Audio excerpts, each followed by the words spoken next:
Did that process take you days or weeks until you, I mean, was your brain like, was it a 3-day thing where you were like, da, da, da, da, da, da, da, da, you're getting excited about it, and all of a sudden you're like, I know this is the right way? Or was it weeks before you knew this was what you were The going to do? first 5 or 6 times people mentioned it to me, I just dismissed it as like a risky, complicated, cool. I knew it was cool.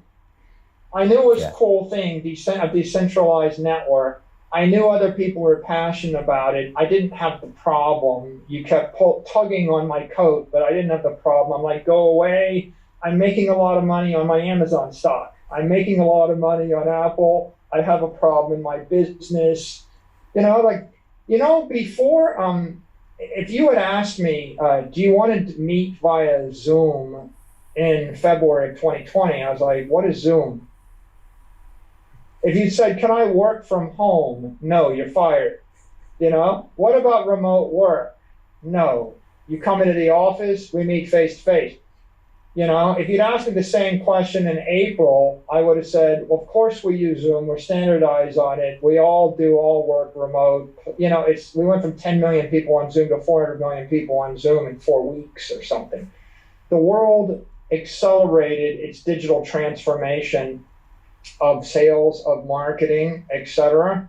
If I had gone into my board of directors in February and said, I think we should buy 500 million worth of Bitcoin, they would have said, what is Bitcoin? You're out of your mind. You're crazy. It took, this is the history of science is the history of paradigm shift. And the one thing you learn when you study the history of science is paradigm shifts come two reasons, 2 ways.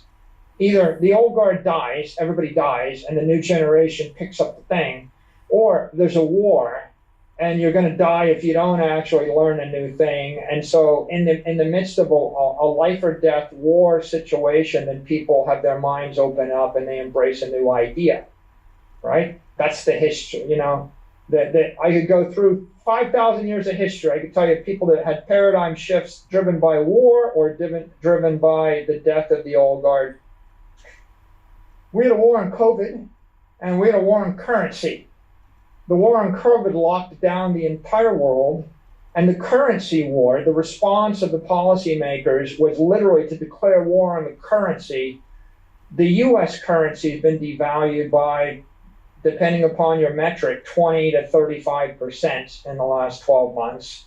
But currency in other places, Argentina's got 85% inflation. The currency in Venezuela, they're collapsing 60, 70, 80%, right? And so what you have is a devaluation of currency. The war on currency means we're squeezing all the economic energy out of the currency, right? And where does it go? Well, it goes into bonds, and then everybody that held bonds as a store of value sells their bonds, and they move their money into equities and into real estate. And so you're seeing monetary energy surging from the currency to the bonds, to the equity, to the real estate, to collectibles, to cryptocurrencies, to meme stocks, right? That was the war. So how long did it take me to figure it out? Well, after March, I mean, the first thing we do is we deal with the lockdowns, and you've got an immediate issue at hand. You've got thousands and thousands of employees and customers you got to take care of, and how do you rewire the business in a world where the office is closed and you're operating remotely? That took us a lot of Q2, and at the same time, as I'm studying my operational problem, and I'm basically doing a digital transformation of a 2,000 person software company, I actually start thinking about the transformation, in this case, the digital transformation of my balance sheet. And I would say, it takes 10 hours of study to start to get an inkling of what's going on. It takes 100 hours to start to be reasonably versed in what's happening here. And it takes 1,000 hours for a reasonable person to have a fair grasp of everything. If you want to be the ultimate master, you need 10,000 hours. Before you're comfortable laying on $1 billion position, you probably ought to have 1,000 hours. Before I convince you to to risk huge amounts of money, you probably need 100 hours.